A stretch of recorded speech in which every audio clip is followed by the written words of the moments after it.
Hi, friends, and welcome to Screen Vomit, the only movie podcast for normal people. You know who we are. I'm Kayla. Here with me is my twin, Collie J. Bum bum bum ba dum bum bum. I'm back again. Doot doot doot doot. Collie J's still trying out. That was new intros. I forgot. The whole time I was like, "What did you like? What did you like?" I liked saying bling bling. No. I just popped off there. And sometimes you gotta pop off. And if there's one thing our listeners know, You gotta pop sometimes off. you gotta pop off. And this is a safe pop off zone, I would say. Folks, I know this is gonna come out in early January, but at the time of recording, it's still December, which makes this our end of the year recap ep. We are also going to talk about a movie, but I do want you to know that at the end of the episode, we're going to do our little year-end top 5 faves that we did this year, and we're also going to reveal the fan-voted top fave that we ran a bracket survey on our Instagram for like weeks to get down to the number one Screen Vomit movie fan-voted from 2020. So all that will be at the end of the episode.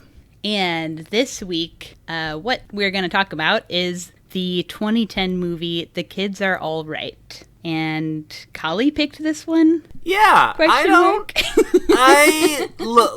looking back on it, I really don't know quite why. The closest thing I could think of why I chose this one, because folks, remember, every single night I receive a severe whack on the head with a mallet, and I forget everything. So I have no idea what I've done or why I've done anything. My life truly makes no sense to me. And that's your excuse? The only reason I can think why I chose this movie is because it came out in a past episode. I talked about like The Fighter and Black Swan coming out, and that being like a pivotal year of movies for me, of what movies I was paying attention to. If you will. Yeah, yeah. And I remember this was in the 2010 Oscar noms, which I know why, but it's very stupid to look back on. I gave a big shit about the Oscars that year. I don't know. Yeah. I was like... we all were there at some point, you know. I was like 15, 16. Yeah. And, we're rounded out 2020. I really picked it because you were just like, is there any movie left on our list from 2010? You didn't think there was, and I was like... Because for the listeners, in case you're not aware, we have a strict, self-imposed 10-year rule that we only do movies within the last 10 years. So as 2020 is closing out, the 2010 movies are going to be off the list. So bye-bye.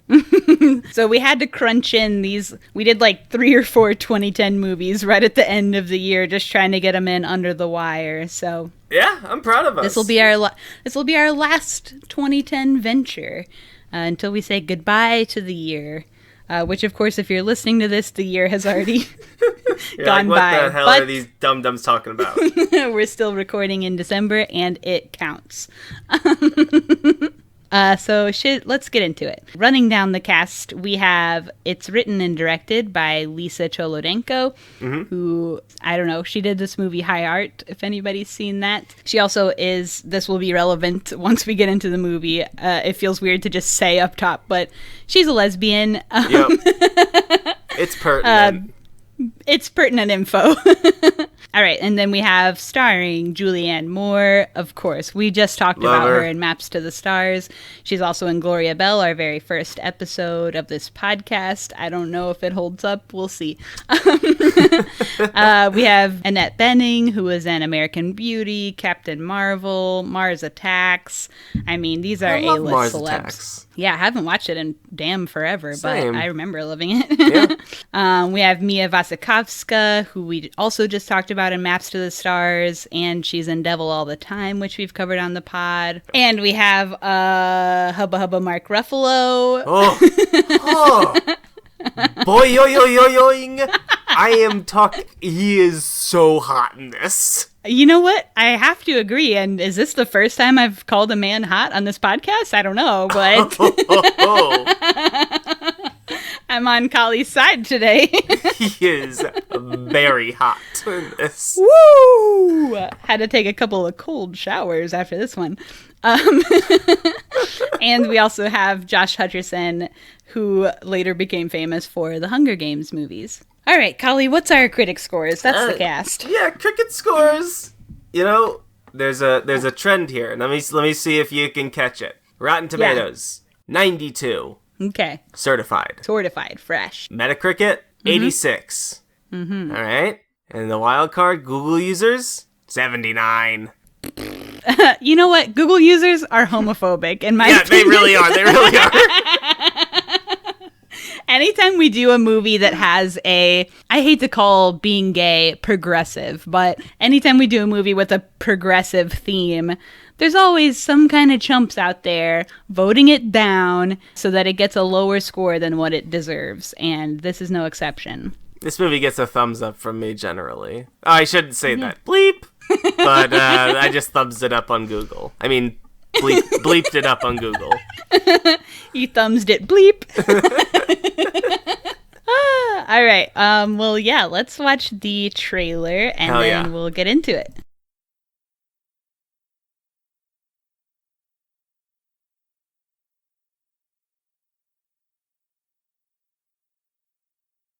I guess we just pop right into this one. Let's just hop right in. This is a very 2010 vibe. I don't know. It's hard. You think so? This far out to really define 2010. I would say the soundtrack absolutely was 2010. Yeah, There's MGMT in the credits and stuff like that. Yeah. We'll get into it. Even the portrayal of queer characters feels so, I can't speak for anyone else, I can only speak for myself, but I definitely take for granted how much, change there has been in cultural representation of queer folks, because this feels, I mostly enjoyed this movie, but it's toothless. It's not really saying anything that much, wild, it's just I guess if it has, a pro-queer message, it's just that straight, white lesbians can be good parents. Straight lesbians? So what did I say? You said straight white lesbians. You know what I mean. Cut out the straight. Rich white lesbians is what I meant. Uh-huh. I think what you're citing as not special, I think is kind of special. So I feel I have the opposite reaction to the same thing. Okay. And that I think kind of what's special about this lesbian love story, or whatever, lesbian family story, is that it's unremarkable. Is that their queerness is kind of irrelevant to the story. And I think that it kind of helps normalize those kind of relationships, and especially at this time in history, this movie came out in 2010. Gay marriage wasn't even legal fully in the whole country. It was in California, but only recently. And we were really struggling with the we're just normal, we don't want to have gay marriage be legal because we want to fuck dogs. We actually just want to be old and have kids and be normal. And that's what that's why I'm acknowledging I take for granted. Yeah. I don't know, especially because of who I associate and how much queer content I consume because of the people I care about. I completely forget what 2010 was like. And that really influenced my viewing of this movie. It helps that you call out those very material, gay marriage was not legal. Only California. Not even New York. Yeah.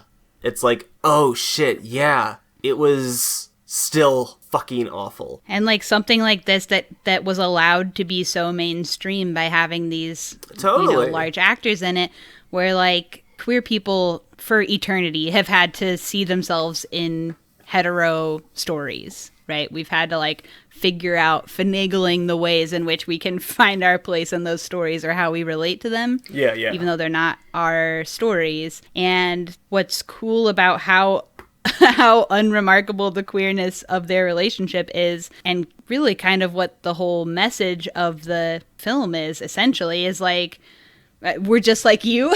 Or now straight people, you can also see yourselves reflected in our story, everybody has these troubles in your relationships, these problems with your kids being done, you know, like all that kind of stuff. Maybe not exactly detail by detail, but like, you know, these are things that are fairly common experiences to go through. Yeah. And just like the averageness of their story and their family is kind of remarkable.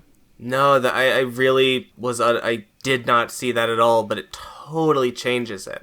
You're absolutely fucking right. Like, yeah, when you just said, like, the queerness was almost inconsequential. And you're right. I was just like, well, yeah, it was.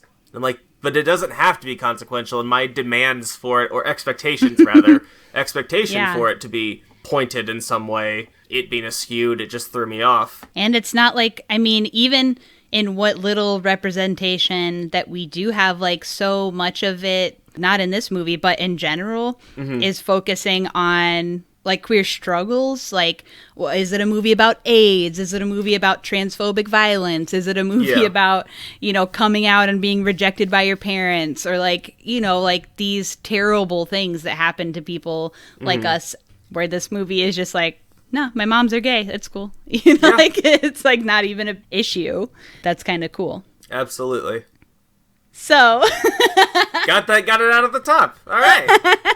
Should we just wrap? Yeah, we accidentally got deep off the jump, and I love that for us. All right, let's see. Getting into the story here. We are in possibly California. Come on. It's 2010. You just spelled it out. Of course it's California. It's just never said, but it seems like California. Oh, yeah. We've got two troublemaking teens. Mia plays Joni, named after Joni Mitchell, incredible, who just turned 18, and her brother Laser. You gotta be shitting me with this. Joni and Laser. Why is his name Laser? They never fucking address it, and I was so... That's probably, like, look, I'll get this out of the way. That's the most problematic thing about this movie. This is not a 5-star movie for me, all right? So don't expect it at the end. One of those Did Laser knock off a star? One of those missing stars is because they never explained why this motherfucker is named Laser. They explain why the girl is named Joni. Yes! Yes! But don't explain why the boy is named Laser. They're at the table! They're at the table, and they're like, oh, Joni Mitchell. And, like, Mark Ruffalo had the chance. Is Mark Ruffalo mostly normal-brained person in this movie? Should have just been like, so where did Laser's name come from? Yeah! Were you watching Austin Powers? And you were just like, haha, Laser. I hope that's the reason. Oh my god, I hope.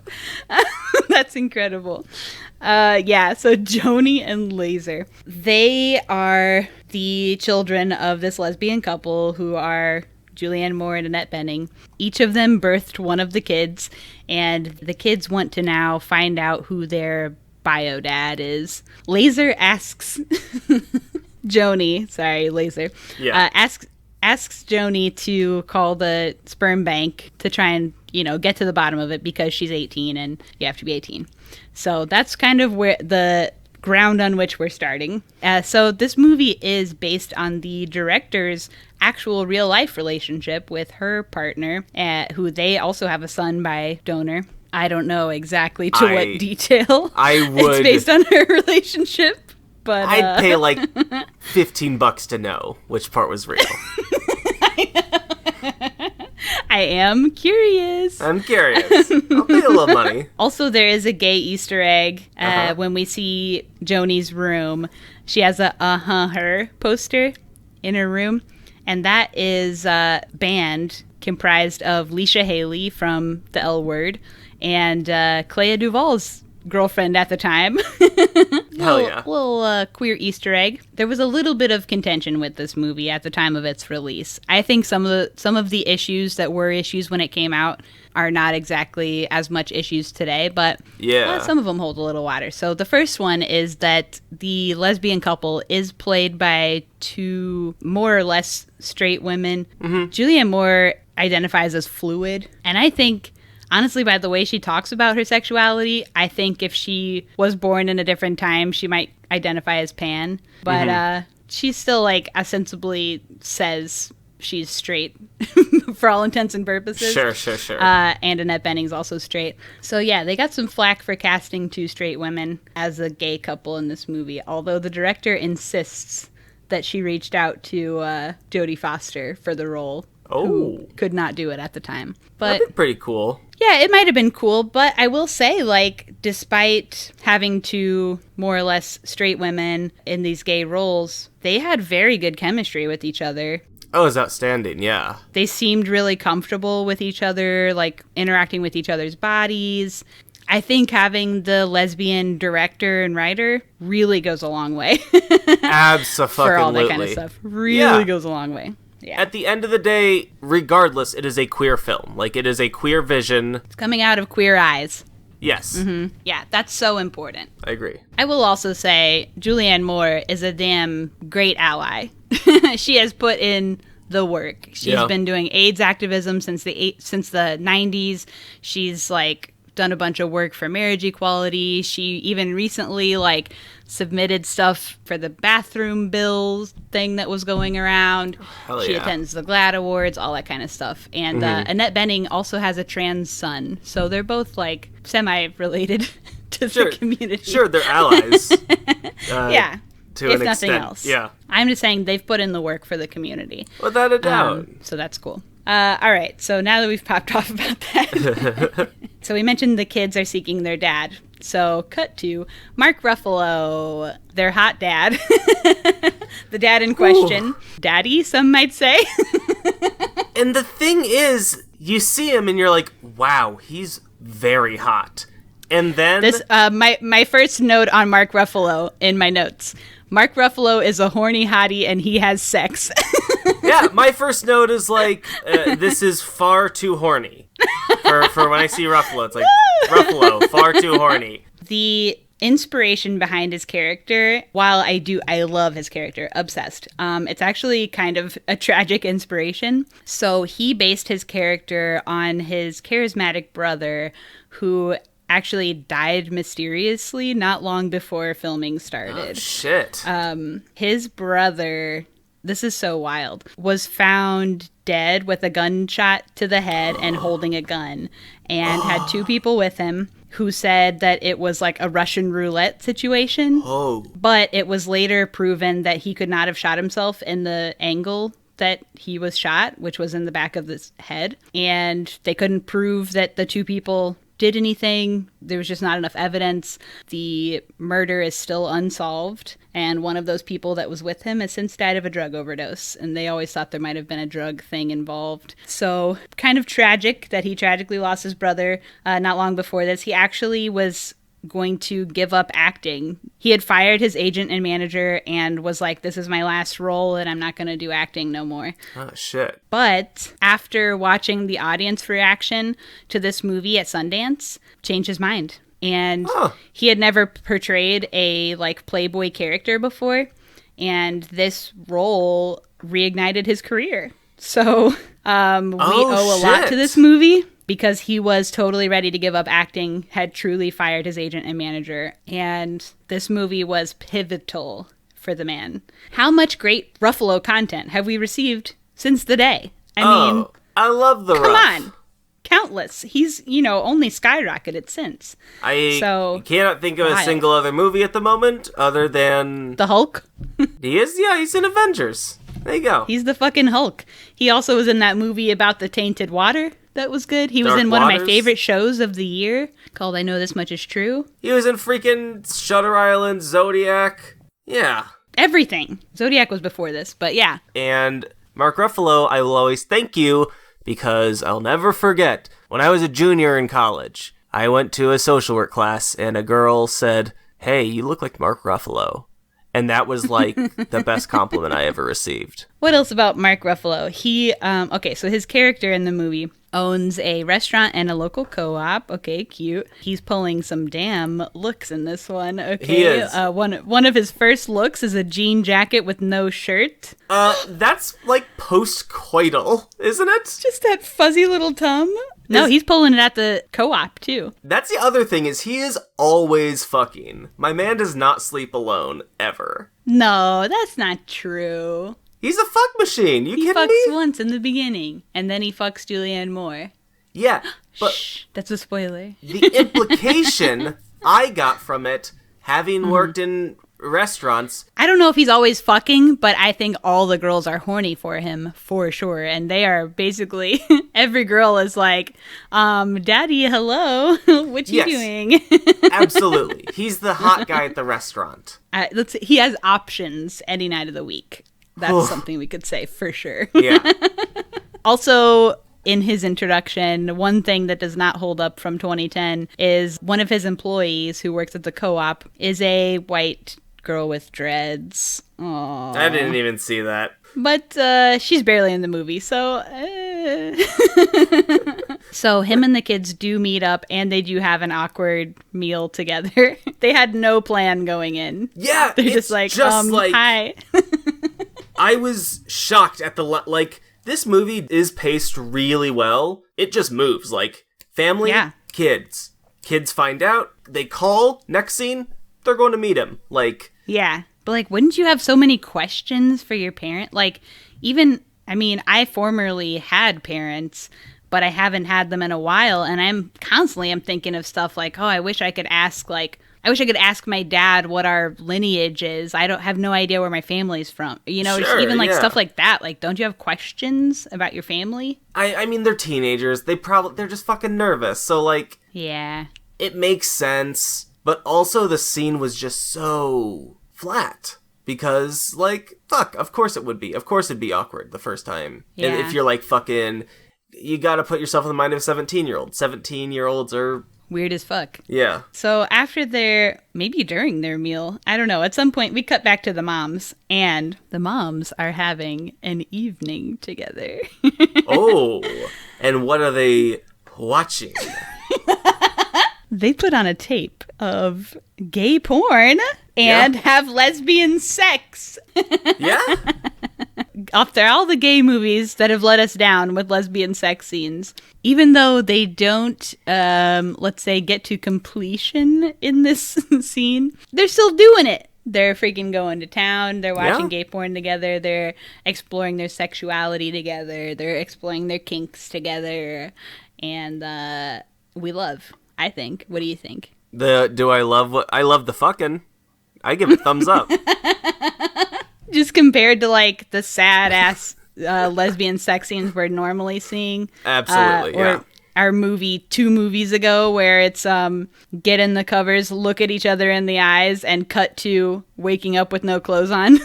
That's how I do it. So we actually got a little action. Yeah. But they accidentally sit on the remote. Or they start fighting while they're fucking. Yeah, what are they what are they The fighting one about? girl's cold. Julianne Moore can't breathe because she's under the covers. Oh, okay. yeah. So they're fighting about the covers, and then they hit the remote and turn the volume to top vol, so the kids... You know the button on the remote.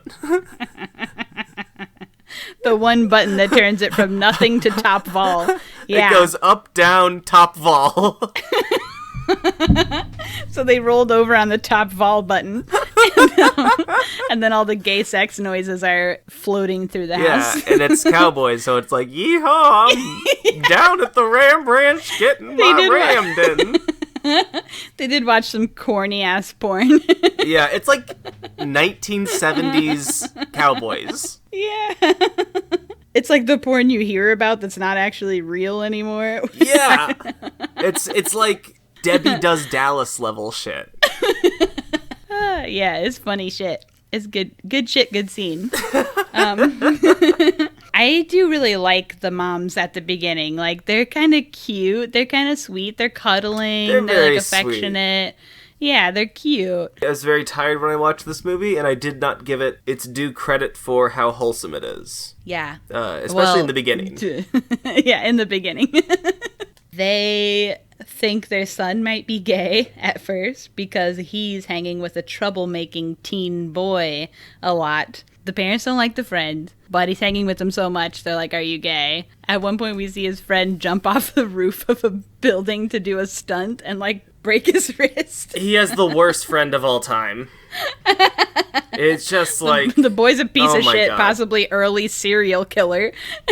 Just like Scott Farkas from A Christmas Story level motherfucker, bully, mean, Sid piece of from shit. Toy Story. Yeah!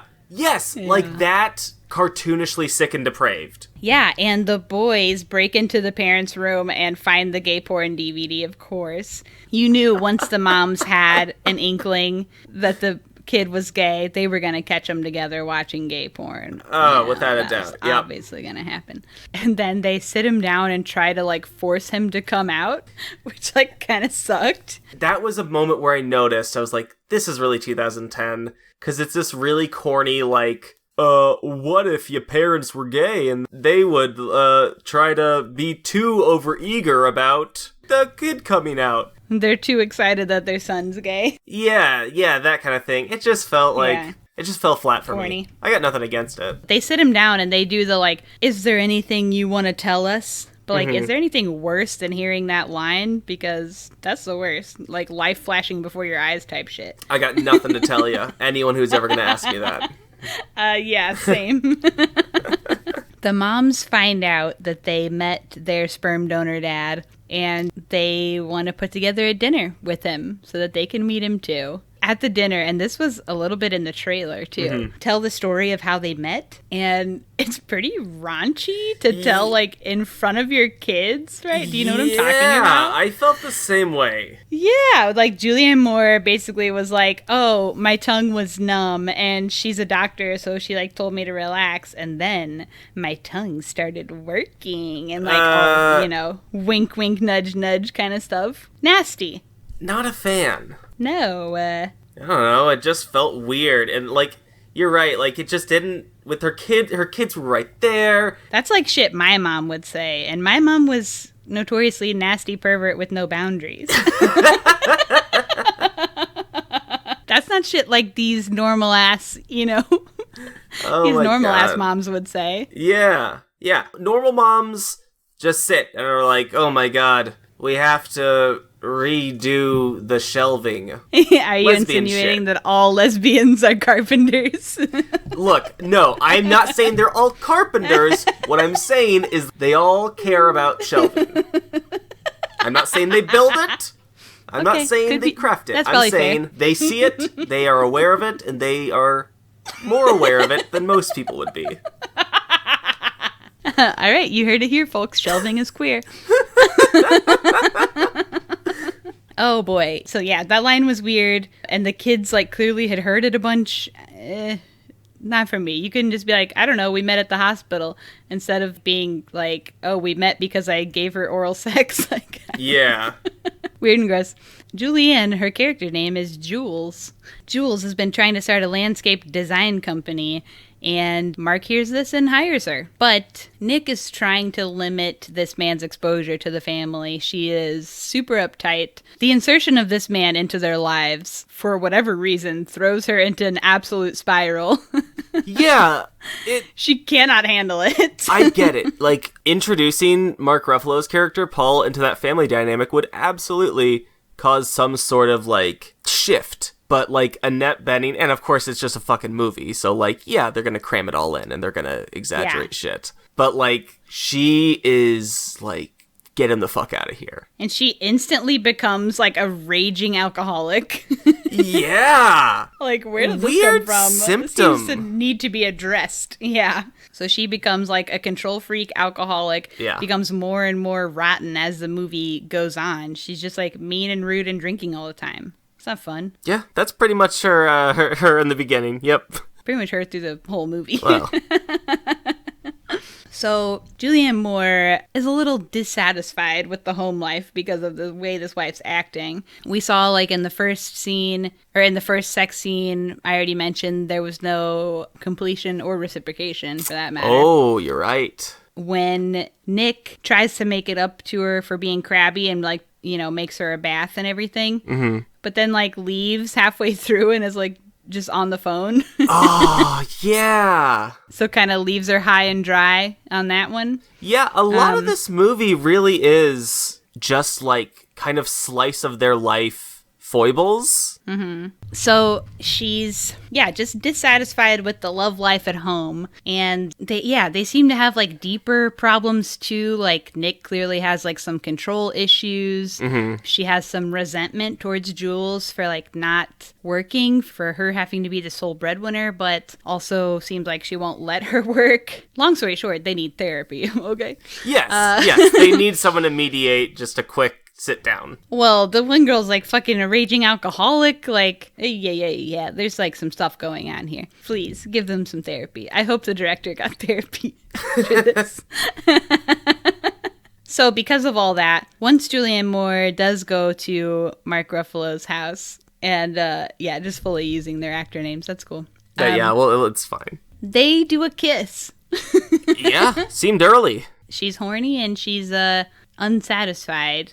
And they do a kiss. She's gonna get it where she can. And as she continues to go over there, Mark's being kind of a nasty pervert while she's working. He's looking at her underwear sticking out of the back of her pants. I don't know. I was like, is that hot?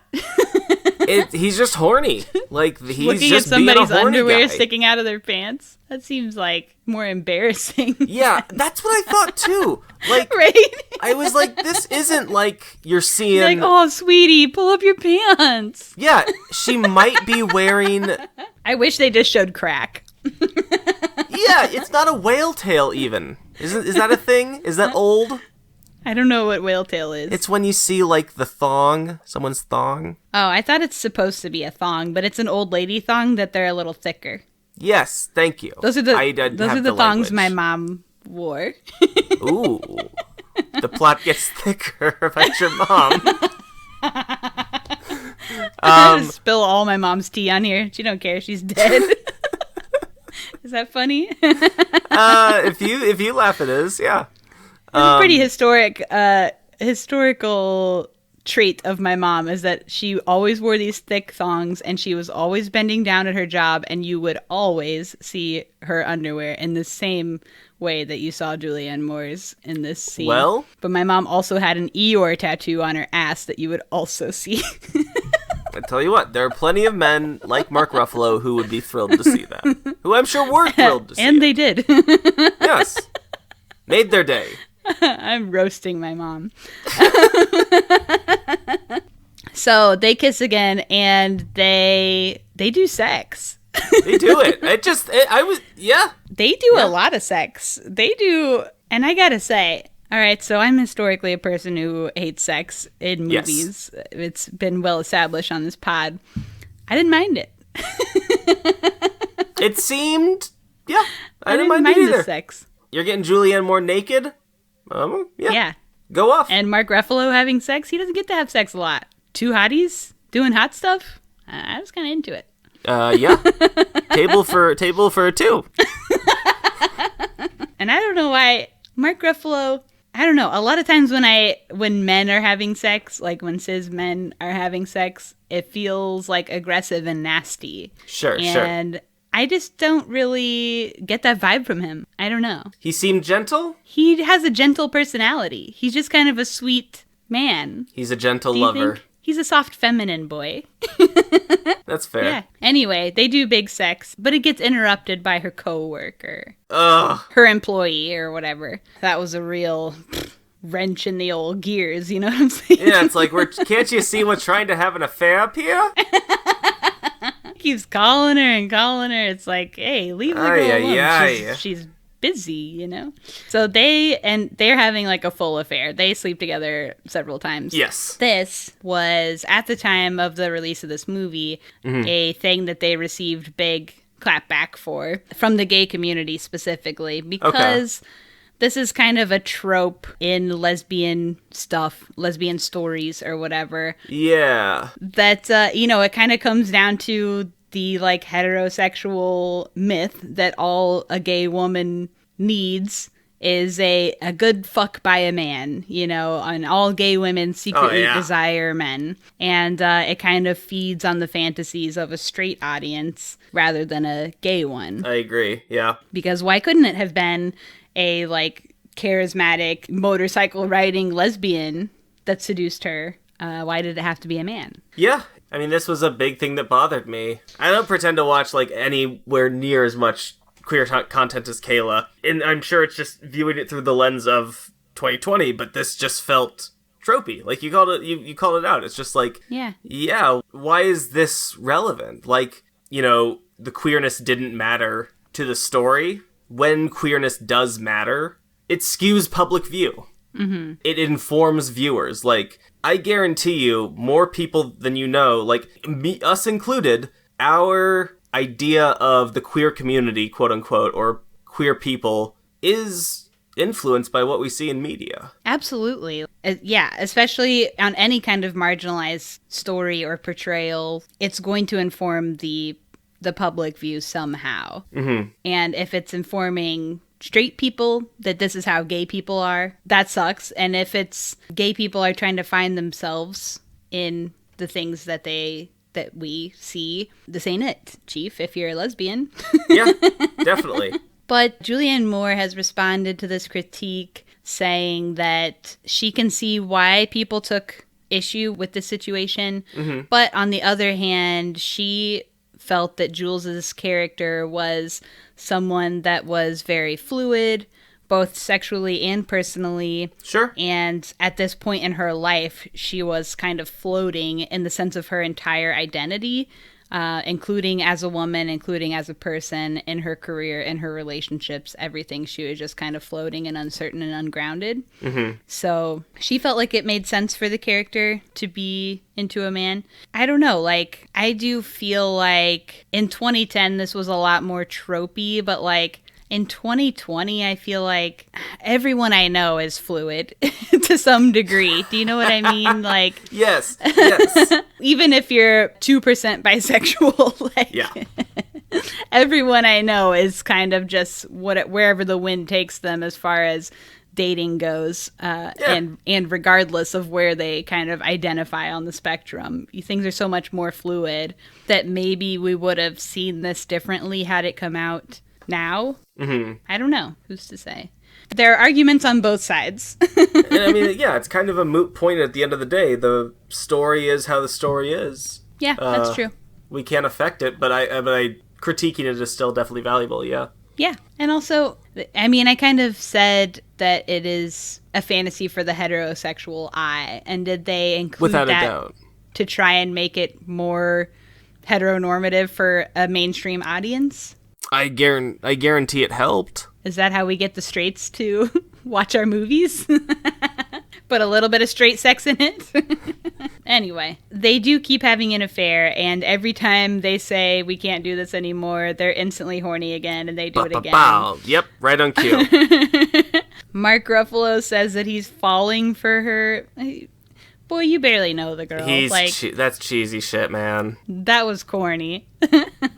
So when she goes outside from having had all day long sex with Mark Ruffalo, her employee is like smiling at her, and she fires him. He knows exactly what's up. Yeah, he knows too much. We get a tiny little scene. I mean, it's hard to even pull it into the story because it's such a small scene, but of Mia having dinner with her friend who is a horny little girl. Yeah. Okay, this threw me off. The entire movie, I kept seeing all of these teenagers as 30-year-olds. I kept seeing them as, like, adults. So when I remember the scene when they're like, ooh, la la la, like Mark Ruffalo's restaurant, and the friend's like horny. I was like, yeah, go shoot your shot. Like, everyone else is getting laid with him. Golly, she's a teen. I kept forgetting. She's probably freshly 18, right? Because Mia just turned 18. Her character did. Still, so she her should friend's not. Probably 18. No. But Mia is like slut-shaming her so hard for just being outwardly horny, basically. Yeah. Just like straight up calls her a slut. But it's also her dad. Well, yeah, still, call her like, she slut. was being horny in an earlier scene as well. And yeah, just straight up calls her a slut and is like, you seem desperate and nasty when you talk that way or something like that. Yeah, she's mean. She is really mean, and I don't really understand why. In 2010, slut shaming was still like super cool. Yeah, everyone was into it. They do it a bunch on Parks and Rec if you ever watch back. Who do they slut shame? I don't know. They do it a bunch of times, or like they do Oh, a lot yeah, of like, let's save the strippers. They all need saving kind of stuff. Yeah. So the rude wife is trying to be cool and says, basically invites the whole family to have dinner at Mark's house. Like, okay, just invite yourself over. Cool. Yeah. For a whole ass dinner party. The dinner's fucking weird. That's when the whole conversation about Mia's character, Joni, being named after Joni Mitchell comes up at the table. And rude wife starts singing a song for like way too long. Like, it's uncomfortable. Like, why are you singing so long at the table? This is so weird. Oh, yeah, that scene was just...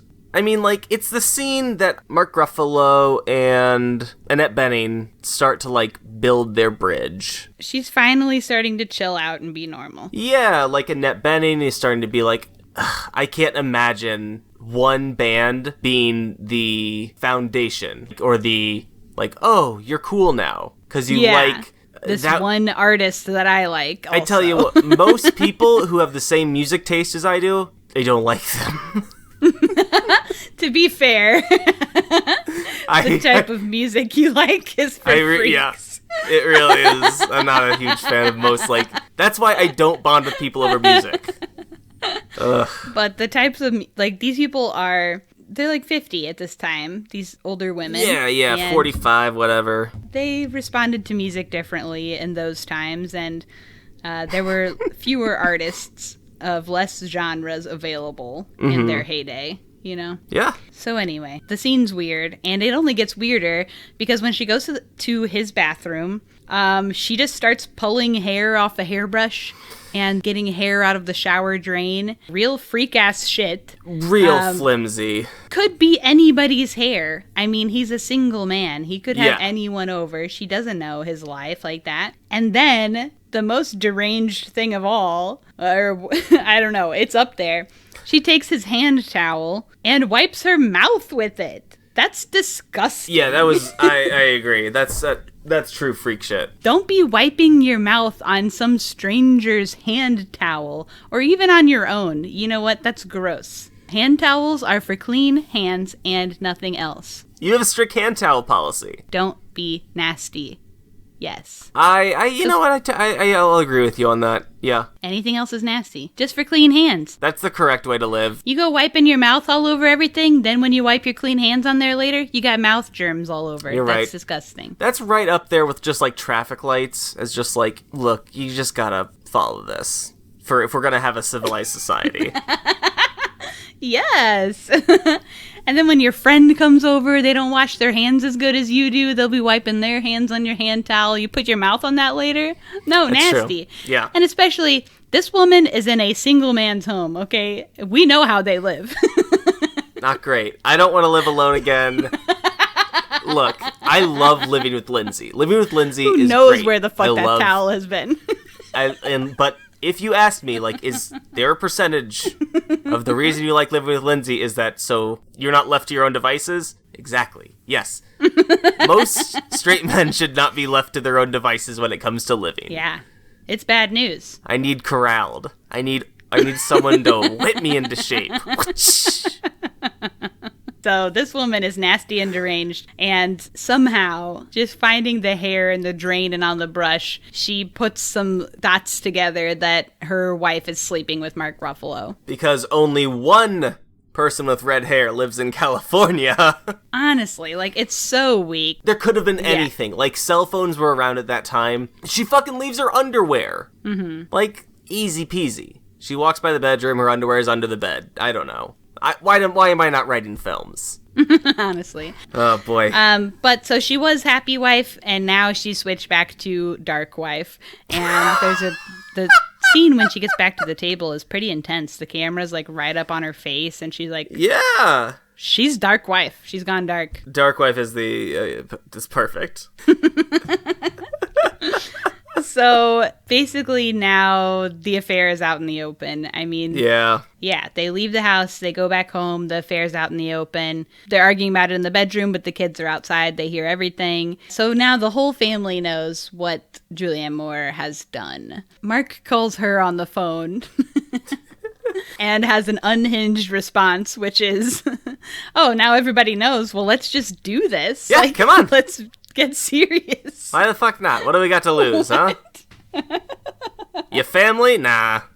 Like, what the fuck? It's so crazy. Mark shows up during their family dinner later on, which is Mia's last dinner before she leaves for college. So it's kind of an important family dinner. And he just pops up at the house, seeming lost. Yeah, he seems real disheveled at this point. This is a good case, because I'm sure he has not been taking care of himself in this interim. He is what happens when men are like, we don't really know how to process our emotions terribly well off the bat. So when bad things happen, like all that happened was he was rejected, and that sucks. But that is a pretty easy thing to move over. By a woman who was unavailable from the get-go. He needs someone to wrangle him in, you know? Someone needs to go out and herd, like, loose single men. We need to put them in pens, I'm sorry. They can't be out left to their own devices. We've seen their houses. I was one of them, and I am now advocating... We need to... You've been rehabilitated. Yeah, I've been rehabilitated. We need to create some re-education camps for, like, cleaning your room and having a trash can. I love this. So yeah, he ruins their family dinner, basically. And you know what? Even people with two moms can still be disappointed by their dads. How about that? That's good. That's really good. And his last little, like, glimmer of hope, the boy is the only one left at the table, and he's peeking through the window and gives a little smile to the boy who leaves the table. So then he knows it's real, that He's the out. family hates him. Yeah. And Julianne Moore gives a beautiful speech about how she's so sorry and everything. You know what? This is kind of a aside, but I watched a Billy on the Street with her. You can find it on YouTube, where they were doing... You're familiar with Billy on the Street, right? Yes. What's his name? Billy Eichner? Mm-hmm. Like, runs around screaming questions at people in New York City. But she was a guest on it, and they were going around, like, the part of town where, like, Spider-Man and Mickey Mouse and whatever, like, hang out and try and charge people money to take pictures with them. And they were like, instead of taking this picture with Spider-Man, give Julianne Moore money and she'll do a monologue from one of her famous movies. Oh, hell yeah. It was honestly incredible. She cried on demand like 3 times, and she did this speech that she does in this movie at one point. Okay. And did it, I would say, exactly to the T, the same that she does it in the movie. It was crazy, but it was really cool. Cool, funny bit. I love a cool, funny bit. Yeah, and I love when Julianne Moore's involved with that as well. Always. So they go back to the movie. They go to drop Mia off at college, and this whole time she's been kind of fighting for her independence. But once she finally gets to college and it's real that everybody's going to be actually leaving her alone and she's going to be actually independent, she is very, like, you can feel, like, how sad and scared and everything she is. There's tearful goodbyes. It's very sweet. It really was. Yeah, I really liked this. The emotional aspect of it was perfectly captured, I think. Yeah, it just, like, for a movie that I think, you know, the trailer is not representative of how corny this movie is, but this movie is a little corny. This did not feel terribly corny. This felt very sweet and genuine. Yeah. Just nice. I mean it. Like, this, I see this movie as very wholesome, because at the beginning and end of it, I felt like, oh wow, like, who can you truly rely on? Like, who's there for you in the right way? That's your family kind of stuff. Mark was fun for a fuck, but, like, at the end of the day, he's not going to be there for emotional support or No. anything, really. And yeah, I think just going through that emotional ride together, the two moms, of like dropping off their daughter and like having that separation, and it's really emotional for both of them. Everybody's crying. Absolutely. Having that like sadness together, that they're both experiencing that together, like really pushes them back together, you know? It's very sweet. And when they're in the car, the son goes, "I don't think you guys should break up. You're too old." And they hold hands. I think that's roll cred. That is. It's a well-paced movie. Yeah. Bada bing, bada boom. Yeah. I will say, I did a little bit low-key want them to become poly with Mark. Oh, that's a big 2020 lens. Yeah, I'm right there with you, though. If they could have become a little polycule, that would have been top tier. Absolutely, that's really what I was hoping for, and then I was disappointed at the end. I know. Doesn't lose any points because of it, but like, yes, I wanted it. And I don't know, like, the way the movie leaves, is he going to be involved with them at all? Like, it doesn't seem like it. I don't know. They really leave him in the damn dust. Yeah, he has no real closure. Yeah, and I want him to be okay. Of course. He's an alright guy. Yeah, so, okay, we've rolled the creds. I thought this was a really well done, like, family drama. It was sweet. It was just enough of everything, and then plus it was queer. Yeah? That's tight. I liked it. Is it something I'm going to rewatch? I don't think so. Probably not. Yeah. But I thoroughly, like, had a pleasant time watching it. What am I going to give it? I think I'm going to give it a 3. Yeah? It was good. It was fine. It was a pleasant experience. Yeah. But ultimately, did it leave me with anything? Like, am I really struck by this movie? Like, is it going to stick in my heart forever? Am I going to rewatch it? But probably no on all accounts. Yeah. No, I feel you. I'm right there with you. 3 stars. Yeah. This is just a nice, Twittergy. Like, you could watch this, well, I wouldn't watch this with my parents. Too much sex. I don't want to watch. The sex scene is a little much for a parent watch. It's not a family movie, but it's about family. Unless you got really freak-ass parents. Yeah, unless you got parents who are like Mark Ruffalo in this movie.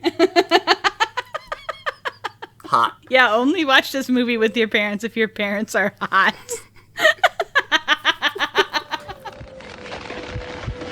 Now it's time for ScreenVomit.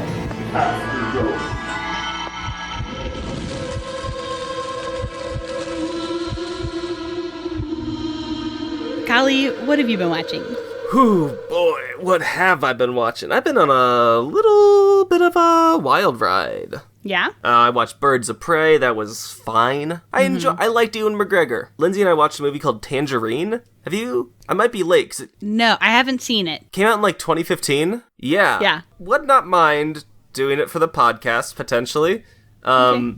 It is to the list. incredible. Fucking blew me away. Awesome. I watched Bad Lieutenant with Harvey Keitel. 1992 flick where he just does drugs and kills people for 90 minutes. Hell yeah. And then is incredibly remorseful and dies. It rocks.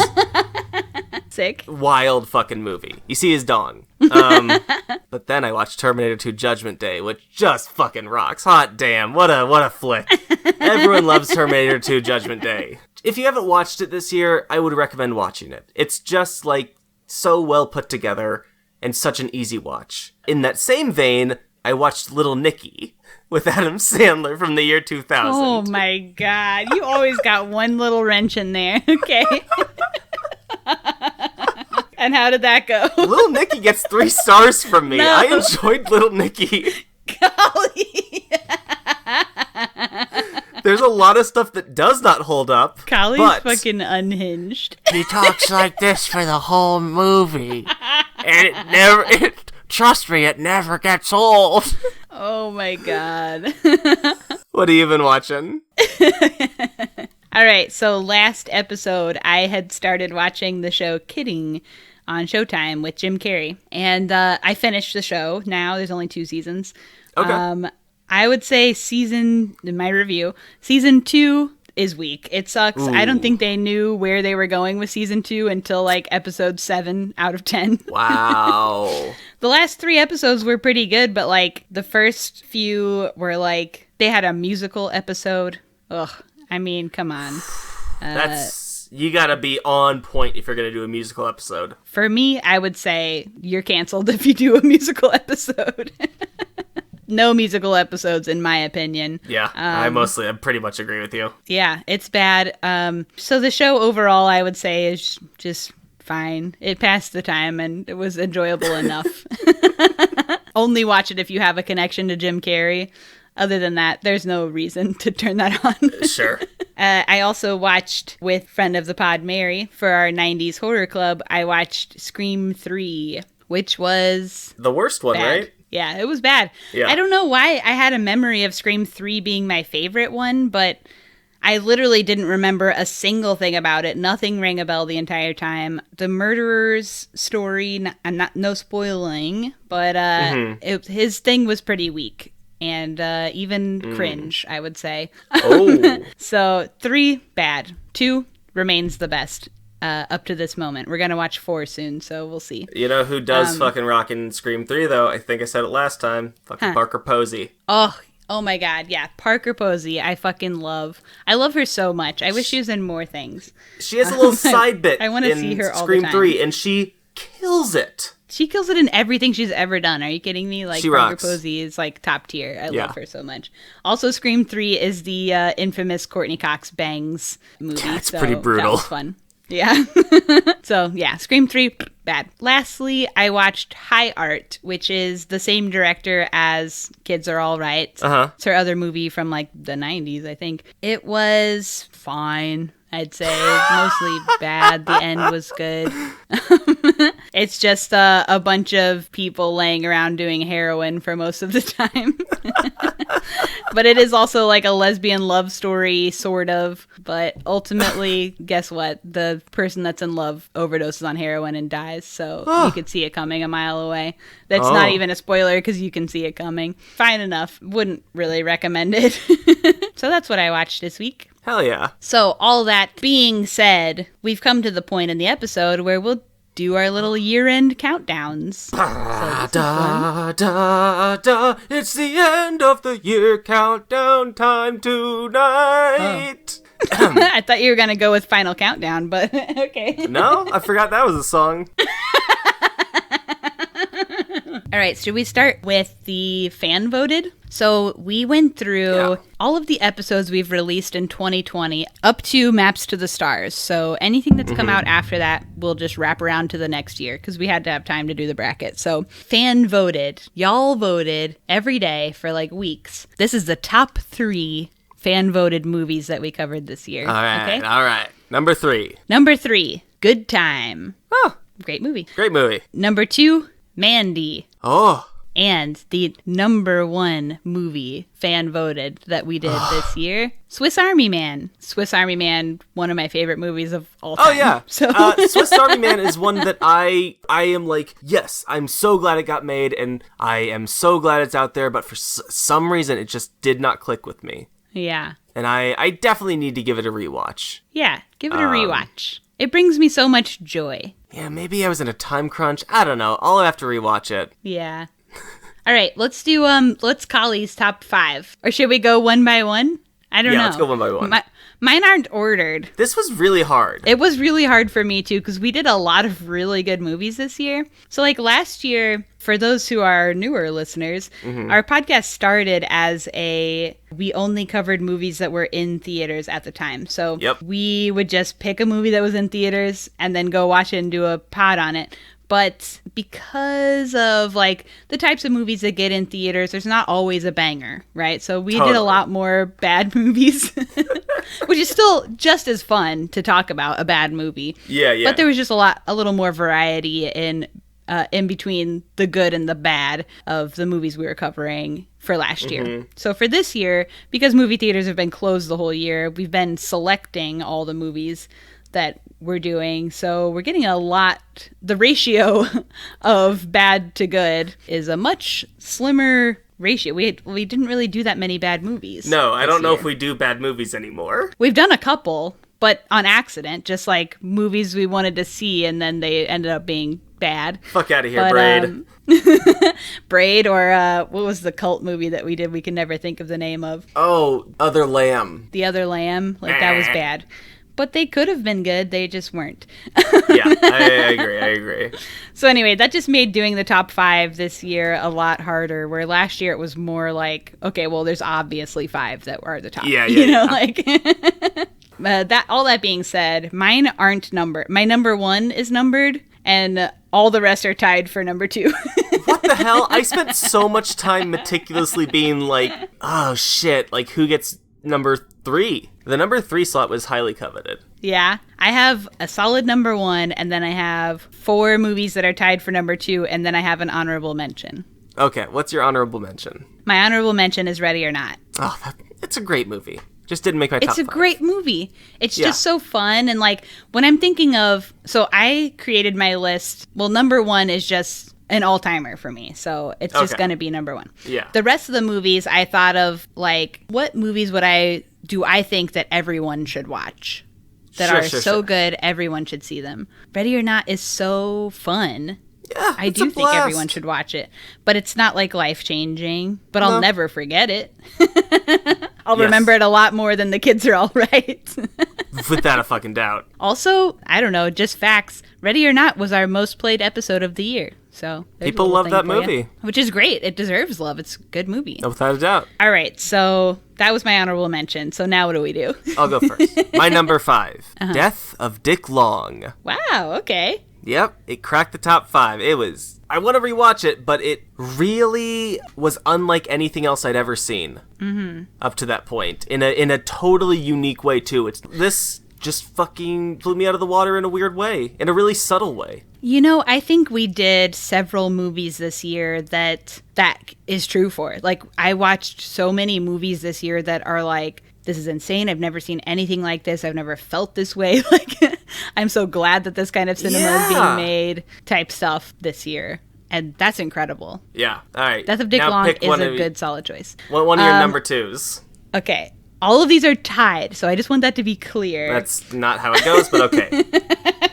I want that to be clear because I just want it to be understood that they're not low on a list. They're all tied for number 2. Not how it goes. Okay, so picking one, I'm going to pick Shin Godzilla. Another one that blew me away in a way unlike any other movie. I had not seen static, boring scenes used so effectively. Also, just like going into the movie, the expectation versus the reality of this movie, like, incredible. You do not expect to be like completely moved by like a monster movie, you know, like it had such a message to it. The way everything was about it was so cool. It was very unique, very special. Yeah. It's a really great movie.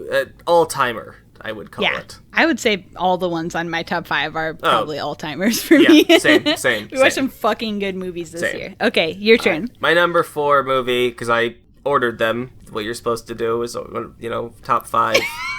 I really tried. I could not. First Reformed. Okay, yeah. That doesn't surprise me. I love it. I love First Reformed so much. I really cannot recommend, like, a movie I think everyone should see. Yes. Mm-hmm. Your quote-unquote number 4. Okay. Good Time. Outstanding. Such a good movie. Such a good movie. A thrill from T to B. RP in that movie, his character, fucking bonkers ass shit. The way he looks, insane. Everything that happened, the way everything looked, the vibes. It was stressful, but like in a really fun way. It was just so good to me. Yeah, it's outstanding. Number 3, classic, all-timer, never, rarely, sometimes, always. Okay, yeah. That's also my next one, so. Yeah, just like completely just changed how I view reproductive health. Like that, yeah. I really do combine that viewing experience with the recording experience. Yeah, I do too. Our episode on that, it's an all-timer episode. Our conversations that we had around that stuff were so good. Really all these, but yes. But that one in particular is a standout. Yeah, that movie was also one that, like, it's a story we haven't seen told in such a way. Yep. And unlike anything else I've ever seen. Way. Yeah, it's another one of those. And with, like, actors that are like that was Sydney's first acting experience, and they were so good, and we got them on the pod too. That's crazy. What? Yeah, that movie was so fucking good. Yeah, everybody should watch that too. Yeah. All right, so that was on both of our lists. So now who goes? All right, back to me. Number 2, Shin Godzilla. Okay, yeah. So. Yeah, that tells you number 1. But yes, we talked about Shin Godzilla earlier. Your number 2? My number 2 is what I'm guessing is your number 1, which is Mandy. Yes. Mandy, I mean, what can we say? Like, great movie, looks incredible, also a very unique experience. I have a great time every single time I watch Mandy. And yeah, I don't know what more I can say, like I want out of a movie. Like, I know, like, there are movies that I appreciate in different ways for their nuance and for how they've, shaped my opinion. I could point to Never, Rarely, Sometimes, Always, but Mandy is just such a visceral, fun thrill ride, and I live for that kind of shit. Sure. And then my number 1 was, of course, Swiss Army Man. It's great! It's so great. It's such a unique story. It's so funny, but also heartbreaking, heartwarming. It's like, breaks your sense of reality. Like, it's so fun. And the way it integrates music is bonkers. It's never been done like how it is in that movie. The final vote for the fan vote came down to Mandy and Swiss Army Man. They were the top 2 before Swiss Army Man won, and that was like a really difficult choice. But for me, ultimately, it came down to Swiss Army Man, I think, is a more creative idea. Sure. They just invented such a world of things that you would never even think of. Like, Mandy has a lot of creative aspects to it, but ultimately it's a revenge story on a cult that kidnapped a girl. Do you know what I mean? Yeah, absolutely. And that's something that's been done, a story that's been told, even though it's told in a really unique way. I mean, it is a special movie, don't get me wrong, but Swiss Army Man is about a farting corpse who washed up on a beach and like became a Swiss Army knife for a kid who ran away, and I don't know, like, it's so crazy, and the movie just lifts my heart. Yeah, it's so fucking unique. Maybe the most unique thing I've ever seen. Yeah. It's definitely an all-time movie for me, and it always puts me in a good mood. It lifts my spirits. I love it.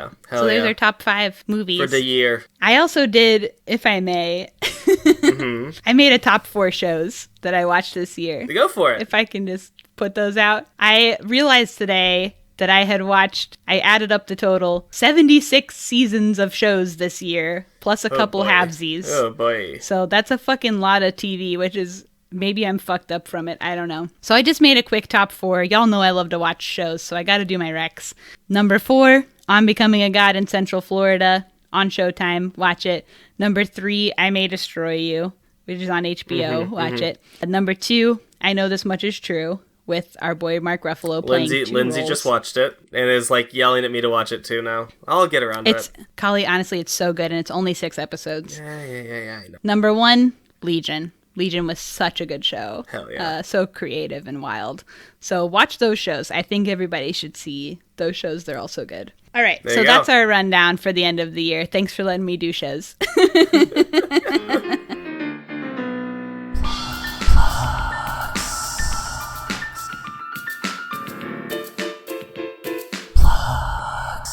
Or thanks for listening, folks. Thank for you all very this year. much. Thanks for participating in the votes and everything. We have such a great time doing this. Yeah, and the fact that you're listening to this as opposed to literally anything else that you have access to is means really a lot to me, to us. And me.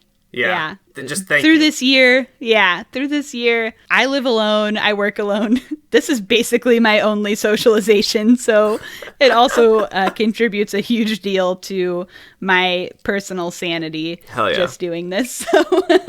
So yeah, we really appreciate the listeners. We do. Just got to give a shout out. And we got some cool things planned for 2021 already. So thanks for going on the ride with us, y'all. All right. All that being said, we also need to thank Thin Swimmer for our theme song many, years ago. Yep. Letting us use his song. You can find us on Instagram and everywhere else at ScreenVomit, one word on all the things. Give us a subscribe if you haven't already. And while you're there, give us a little rating and review. And if you like us, I don't know, help share. You tell your friends, share our posts. It's really helpful. Yeah. You can also send us an email at screenvomitpod@gmail.com or tweet us with your thoughts on this movie, other movies, the end of the year countdowns, whatever. You can also check out Kali's other podcast, How to Fire Your Boss, also on all the things. And big reveal. Next week, we have a special movie we're going to do. So longtime listeners will be thrilled that we're going to finally do this movie. At time of recording, it is before Christmas and before Kali's birthday. So as a present to my best pal, Kali, I'm going to let us do a movie Kali has been raving about for years, trying to convince me to watch and bringing up on... some would say every single episode of the podcast. Maybe. Crawl. Oh, I cannot wait. We're going to do Crawl. Watch it, folks. Crawl is so good. 2019. Crawl. So this will be really special for Kali. I love Crawl so much. Kayla, last year, for the viewers, Kayla made me a hat about Crawl. And I wear the hat. You do? Of course. I love Crawl. Hell yeah. All right, so watch Crawl and catch us on the next step, babies. Bye-bye. Bye.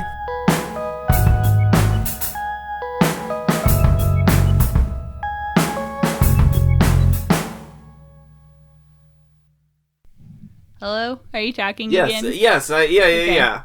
Okay, I heard you now. Why you I don't know what's cutting over out? there, freak. You're cutting out on me too every now and then, but it's Really? mostly when you're making a lot of noise and like you're laughing or something. Oh. Because you'll just cut in like mid laugh. Oh, interesting. So you think you're bombing for a second. That's probably good for you. It is really good for me. It's good. After every joke, there's just been a little like 1 second silence, and I'm like, okay, that's okay. Like right now. Am I back again? Yep. Oh, that's hilarious.